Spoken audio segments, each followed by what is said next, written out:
नमस्कार। हाल ही में योग दिवस 2026 मनाया गया। आप जानते हैं कि 21 जून को अंतर्राष्ट्रीय इंटरनेशनल योग डे मनाया जाता है। तो इससे संबंधित हम करंट अफेयर से सारे प्रश्न लाए हैं, जितने भी योग दिवस 2026 से इसके पहले और आने वाले सारे यहाँ प्रश्न हैं। यहाँ पे आपको योग दिवस से 60+ MCQ आपको दिखाएंगे और बहुत अच्छे से पूरा योग दिवस का एकदम कंप्लीट हो जाएगा। ये समसामयिक करंट अफेयर है, इसमें बहुत अच्छे से MCQ बहुविकल्पीय प्रश्न।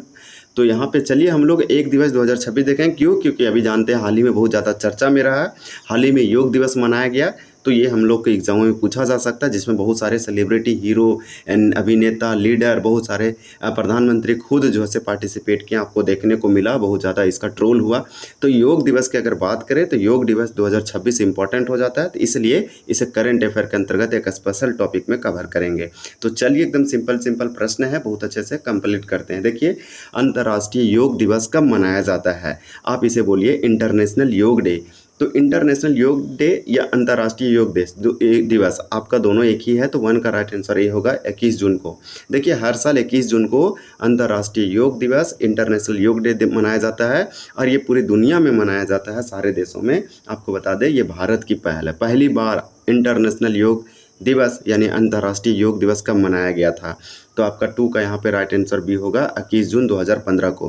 प्रधानमंत्री नरेंद्र मोदी 2014 को ये घोषणा होता है कि योग दिवस मनाया जाएगा अंतर्राष्ट्रीय लेवल पर। इसलिए प्रधानमंत्री नरेंद्र मोदी यूनाइटेड नेशन के जनरल असेंबली में ये जाते हैं और इसका प्रस्ताव रखते हैं। 2014 में प्रस्ताव पास हो जाता है और यूनाइटेड नेशन जनरल असेंबली यानी संयुक्त राष्ट्र जो है, इसे 2015 से 21 जून को हर साल योग दिवस मनाने का मंजूरी दे दिया जाता है और एक इंटरनेशनल योग डे मिल जाता है। तो इसका श्रेय जाता है प्रधानमंत्री नरेंद्र मोदी को, भारत को और फिर आप बोल सकते हैं यूनाइटेड नेशन को। तो पहली बार अंतर्राष्ट्रीय योग दिवस कब मनाया गया था? तो 21 जून 2015 को। तब से हर साल मनाया जा रहा है। योग का महत्व है शारीरिक वेल के लिए और सोसाइटी के लिए और समाज के लिए और देश के लिए। इस प्रकार से आपका यहाँ पे राइट आंसर हो जाएगा बी। देखिए, अंतर्राष्ट्रीय योग दिवस 2026 की थीम क्या है? 3 का आपका यहाँ पे राइट आंसर बी होगा, स्वास्थ्य वायु के लिए योग, यानी कि योग फॉर हेल्थ। आप याद रखिए, यहाँ पे आपका राइट आंसर हो जाएगा बी, स्वास्थ्य वायु के लिए योग। जब भी बोलेंगे अंतर्राष्ट्रीय योग दिवस तो इसका मतलब इंटरनेशनल योग डे या योग दिवस आप बोल सकते हैं, सिंपल। आपका देखिए नेक्स्ट प्रश्न क्या है। प्रश्न ये है कि अंतर्राष्ट्रीय योग दिवस 2026 के राष्ट्रीय समारोह का नेतृत्व किया गया। तो 4 का आपका राइट आंसर बी हो जाएगा, कोलकाता। ये पश्चिम बंगाल के कोलकाता में किया गया, जहां के शुभेंदु अधिकारी मुख्यमंत्री हैं। इस बार अंतर्राष्ट्रीय योग दिवस यानी इंटरनेशनल योग डे 2026 का समारोह आयोजन जो सिटी था राष्ट्रीय लेवल पर, वो कोलकाता में किया गया, पश्चिम बंगाल की राजधानी। इससे पहले जो है आप जानते हैं विशाखापट्टनम में हो चुका है, अब नई दिल्ली में हो चुका है, झारखंड के रांची में हो चुका है, फिर इसी प्रकार से उत्तराखंड के देहरादून में हो चुका है। वर्ष 2026 में कौन सा अंतर्राष्ट्रीय योग दिवस मनाया गया? तो ये 2015 से मनाया जा रहा है। इसका घोषणा 2014 में हुआ, तो अभी 2026 है। तो आप खुद से निकाल सकते हैं कि इसका कौन-सा संस्करण एडिशन है। तो इस प्रकार से 5 का राइट आंसर आपका यहाँ पे सी हो जाएगा, 12वां। आप याद रखिए, ये 12वां मनाया जाएगा, यानी कि वर्ष 2026 में 12वां अंतर्राष्ट्रीय योग दिवस मनाया गया। तो यहाँ पे आपका करेक्ट जो है सी होगा। इसी प्रकार से आपका अगला प्रश्न है। अब आपका अगला प्रश्न है कि किसको योग के पिता, फादर ऑफ योग के रूप में जाना जाता है या माना जाता है? तो 6 का राइट आंसर आपका यहाँ पे ए होगा, महर्षि पतंजलि। महर्षि पतंजलि को फादर ऑफ योग यानी कि योग के पिता के रूप में जाना जाता है और बोला जाता है। इस प्रकार से जून को ही अंतर्राष्ट्रीय योग दिवस मनाने का मुख्य कारण क्या है? तो हम लोग इंटरनेशनल योग डे पूरे वर्ल्ड में बोल सकते हैं कि बहुत सारे देशों में 21 जून को ही योग दिवस क्यों मनाते हैं? तो इसका रीज़न एक ही है, 7 का आंसर सी होगा कि यह ग्रीष्मकालीन संक्रांति का दिन है। तो ये ग्रीष्मकालीन संक्रांति का दिन है, ट्रांजिशन पे बैठा हुआ है। यह कैलेंडर वर्ष का सबसे लंबा दिन है, यानी 21 जून उत्तरी गोलार्ध का सबसे बड़ा दिन है और रात सबसे छोटा है, इसलिए यहाँ पे आपका राइट आंसर सी हो जाएगा। यानी कि उपरोक्त ए बी और दोनों। तो आप याद रखिएगा कि इंटरनेशनल योग दिवस 21 जून को क्यों मनाते हैं? तो इस दिन उत्तरी गोलार्ध में सबसे बड़ा दिन होता है, ये ग्रीष्मकालीन के संक्रांति का दिन है। अब मानसून वगैरह यहाँ पे आएगा। देखिए, पश्चिमी दुनिया में पहली बार शिकागो अमेरिका के विश्व धर्म संसद में योग को किसने संबोधित किया था? तो देखिए, यहाँ पे पश्चिमी दुनिया मतलब वेस्टर्न वर्ल्ड में पहली बार शिकागो, अमेरिका के शिकागो शहर में विश्व धर्म संसद में योग को किसने संबोधित किया था? तो 8 का राइट आंसर ये होगा स्वामी विवेकानंद। ये 1893 की बात है। आप याद रखिए, यहाँ पे आपका हो जाएगा स्वामी विवेकानंद जी। ये जब अमेरिका के शिकागो में गए और भाषण दिए तो यहाँ पे जो है से योग के बारे में इन लोगों को बताया। योग का शाब्दिक अर्थ क्या है? 9 का राइट आंसर आपका बी हो जाएगा, एकता और जुड़ना। तो योग का लिटरल मीनिंग शाब्दिक अर्थ एकता और जुड़ना है, तो आपका राइट आंसर यहाँ पे बी होगा। पतंजलि के योग सूत्र कुल कितने सूत्रों पर आधारित है? तो 10 का यहाँ पे आपका राइट आंसर बी हो जाएगा, 196। तो आप याद रखिएगा 196 पतंजलि के योग सूत्र में जो है से टोटल सूत्र है। इसी प्रकार से किस वेद में योग के बारे में सबसे पुराना उल्लेख मिलता है? तो यहाँ पे बी हो जाएगा ऋग्वेद में। ऋग्वेद आप जानते हैं 4 वेद है, टोटल वेद कितना है? तो 4 है, सामवेद, ऋग्वेद, यजुर्वेद, अथर्ववेद। सबसे पुराना वेद ऋग्वेद है। तो आपसे पूछ रहा है कि यह कौन सा वेद है 4 में से जिसमें सबसे पुराना उल्लेख मिलता है योग के बारे में? तो ये आपका हो जाएगा ऋग्वेद। तो आपका यहाँ पे बी होगा, जिसमें सबसे पुराना उसी में मिलता है। आपका देखिए अगला प्रश्न है, किसे योग की आत्मा यानी सोल ऑफ योग कहा जाता है? योग की आत्मा, तो आपको बता दें 12 का राइट आंसर यहाँ पे आपका ये हो जाएगा प्राणायाम को। तो याद रखिए प्राणायाम को योग की आत्मा सोल ऑफ योग कहा जाता है। अब आपका है कि निम्नलिखित में से किस देश से योग की शुरुआत हुई? तो किस देश से योग की शुरुआत हुई? तो भारत से हुआ। तो आपका राइट आंसर 13 का यहाँ पे बी हो जाएगा। आप याद रखिए भारत से योग की शुरुआत हुआ है। अब ये पूरी दुनिया में फैल रहा है। भारत में किस जगह को योग नागरी यानी कि सिटी ऑफ योग के नाम से जाना जाता है? तो 14 का राइट आंसर आपका बी होगा, ऋषिकेश। भारत के ऋषिकेश शहर को योग सिटी ऑफ योग यानी योग नगरी के नाम से जाना जाता है। आपका अगला प्रश्न है कि प्राचीन परंपराओं के अनुसार योग के प्रथम आदि गुरु या जनक के रूप में किसे जाना जाता है? तो प्राचीन परंपराओं के अनुसार, तो हम लोग एंशियंट ट्रेडिशन के अनुसार देखेंगे तो योग के प्रथम आदि गुरु या जनक किन्हें कहा जाएगा? तो आपको बता दें 15 का राइट आंसर यहाँ पे ये होगा, भगवान शिव को माना जाता है। आपका अगला प्रश्न है, प्रश्न ये है कि योग शब्द की उत्पत्ति किस संस्कृत धातु से हुई है? तो योग शब्द की उत्पत्ति संस्कृत से हुआ है और वो वर्ड क्या है? तो 16 का राइट आंसर बी होगा, यूज। यानी कि यूज से योग शब्द की उत्पत्ति हुआ है, जो कि एक संस्कृत वर्ड है। महर्षि पतंजलि जो योग के फादर हैं, इन्हीं के द्वारा रचित प्रसिद्ध योग ग्रंथ का नाम क्या है? तो महर्षि पतंजलि के द्वारा लिखा गया प्रसिद्ध ग्रंथ योग ग्रंथ, इसका नाम क्या है? तो 17 का आंसर बी होगा, योग सूत्र। तो आप याद रखिए यहाँ पे आपका बी करेक्ट होगा। आपका अगला प्रश्न है, हठ योग के प्रमुख प्रणेता कौन माने जाते हैं? तो 18 का राइट आंसर आपका यहाँ पे बी होगा, योग गोरखनाथ जी। तो गुरु गोरखनाथ जी को हठ योग के प्रमुख प्रणेता माना जाता है। तो हठ योग एक प्रकार का योग है, इसके प्रमुख प्रणेता गोरखनाथ जी हैं। आपका अगला है कि निम्नलिखित में से कौन सा पटकर्म यानी शुद्ध क्रिया का भाग नहीं है? 19 का राइट आंसर आपका यहाँ पे डी हो जाएगा, प्राणायाम। बाकी नेति, धोती और कपालभाति इसके जो है प्रकार है और ये शुद्धि का रूप है। अब आपका अगला प्रश्न देखिए, कपालभाति क्रिया से मुख्य रूप से शरीर का कौन सा तंत्र शुद्ध होता है? तो कपालभाति क्रिया से मुख्य रूप से शरीर का कौन सा तंत्र शुद्ध होता है? तो 20 का यहाँ पे आपका राइट आंसर बी होगा, फेफड़े और श्वसन तंत्र। तो यहाँ पे आपका बी एकदम करेक्ट होगा। आपका अगला प्रश्न है कि किस प्राणायाम को शरीर को शीतलता यानी कूलिंग इफेक्ट प्रदान करने वाला माना जाता है? तो यहाँ पे 21 का राइट आंसर आपका हो जाएगा क्या? सी हो जाएगा, शीतली। तो आप याद रखिएगा शीतली जो है यह जो है शरीर को शीतलता यानी कूलिंग इफेक्ट प्रदान करने वाला माना जाता है। अब हम लोग का अगला प्रश्न है, योग को किस प्रकार की चिकित्सा पद्धति के अंतर्गत माना जाता है? तो 22 का यहाँ पे आपका राइट आंसर हो जाएगा बी, यानी कि प्राकृतिक चिकित्सा। इसे नेचुरोथेरेपी कहते हैं। तो नेचुरोथेरेपी यानी प्राकृतिक चिकित्सा। योग को किस प्रकार का चिकित्सा पद्धति? तो बोलिए प्राकृतिक चिकित्सा, नेचुरोथेरेपी। निम्नलिखित में से कौन सा योग, देखिए यहाँ पे पूछ रहा है निम्नलिखित में से कौन सा योग का मुख्य प्रकार या मार्ग नहीं है? 23 का राइट आंसर आपका यहाँ पे डी होगा, तंत्र योग यानी मुख्य अंगों और मार्गों से नहीं। तो यहाँ पे हम लोग नेक्स्ट देख लेते हैं। आपका अगला है कि विक्रम योग के अंतर्गत कितने निश्चित आसन कराए जाते हैं? तो 24 का राइट आंसर आपका यहाँ पे सी हो जाएगा, 26। तो याद रखिए 26। तो चलिए नेक्स्ट प्रश्न देखते हैं। आपका अगला प्रश्न है कि भारत में सूर्य नमस्कार दिवस कब मनाया जाता है? तो 25 का आपका राइट आंसर यहाँ पे क्या हो जाएगा? तो ए हो जाएगा 21 जनवरी को। तो 21 जनवरी को भारत में सूर्य नमस्कार मनाया जाता है। 21 जनवरी आप याद रखिए। आपका अगला प्रश्न है कि प्राणायाम के अंतर्गत पूरक शब्द का क्या अर्थ है? तो पूरक शब्द का क्या अर्थ है प्राणायाम के अंतर्गत? तो यहाँ पे आपको बता दें कि यहाँ पे 26 का आपका राइट आंसर ए हो जाएगा, श्वास अंदर लेना। प्राणायाम के अंतर्गत पूरक, पूरक का मतलब सांस अंदर लेना, ये आपका प्राणायाम के अंतर्गत है। अब देखिए आपका अगला है कि प्राणायाम में कुंभक, तो कुंभक शब्द का क्या तात्पर्य है? तो 27 का आपका यहाँ पे राइट आंसर सी होगा, श्वास को रोकना अंदर या बाहर। तो जैसे अंदर रोकना, सांस को रोकना कुंभक कहलाता है। प्राणायाम में रेचक का क्या अर्थ है? तो सांस बाहर छोड़ना। देखो श्वास बाहर छोड़ना या सांस बाहर को छोड़ना रेचक कहलाता है। प्राणायाम के अंतर्गत ये सब आता है।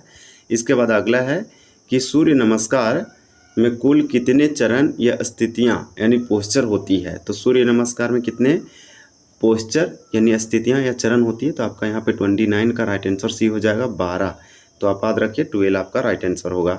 अगला प्रश्न है कि सूर्य नमस्कार का अभ्यास करने के लिए कौन सा समय सबसे उत्तम माना जाता है? 30 का आपका राइट आंसर सी होगा, सूर्योदय के समय यानी प्रातः काल में सूर्य नमस्कार सबसे अच्छा माना जाता है जब सूरज निकलता है। देखिए ध्यान यानी मेडिटेशन लगाने के लिए निम्नलिखित में से सबसे उपयुक्त आसन कौन सा माना जाता है? तो मेडिटेशन के लिए सबसे अच्छा बेस्ट क्या है? तो ये पद्मासन है। तो आप यहाँ पे राइट आंसर आपका बी होगा, पद्मासन। आपका अगला प्रश्न है कि भोजन करने के तुरंत बाद एकमात्र कौन सा आसन किया जा सकता है जो पाचन में सहायक है? तो भोजन करने के तुरंत बाद एकमात्र कौन सा आसन है जो भोजन में सहायक है? आपका 32 का राइट आंसर ये होगा, वज्रासन। तो वज्रासन जो है भोजन खाने के बाद आप कर सकते हैं जिससे आपका खाना अच्छे से डाइजेस्ट हो सके। शरीर को पूर्ण विश्राम यानी रिलैक्सेशन देने के लिए कौन सा आसन अंत में किया जाता है? तो शरीर को अगर पूर्ण विश्राम रिलैक्सेशन देना है तो सबसे लास्ट में जो किया जाएगा वो आपका कौन सा है? तो यहाँ पे आपका 33 का राइट आंसर बी हो जाएगा, श्वासन। तो आप याद रखिए।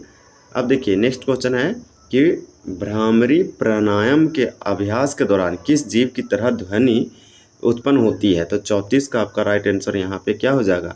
बी हो जाएगा, भौरों की गूंज। तो यहाँ पे भौरों की गूंज होगा। ये छोटा छोटा प्रश्न है, एक बार देख लीजिए ताकि आपको नॉलेज जो है योग से संबंधित बहुत अच्छा से हो जाए। योग समुद्राओं में यानी योग जो है मुद्राओं में ज्ञान मुद्रा बनाने के लिए अंगूठे के अग्रभाग को किस उंगली से मिलाया जाता है? तो आपका 35 का यहाँ पे राइट आंसर क्या हो जाएगा? सी हो जाएगा। तो आप याद रखिए आपका करेक्ट आंसर ये तर्जनी होगा यानी इंडेक्स फिंगर। तर्जनी यानी इंडेक्स फिंगर, आप जानते हैं कि इंडेक्स फिंगर होता है, एक रिंग होता है, एक मिडिल होता है, एक लिटिल फिंगर होता है। अब देखिए महिलाओं के लिए मासिक धर्म और गर्भाशय से जुड़ी समस्याओं में कौन सा आसन सबसे लाभकारी माना जाता है?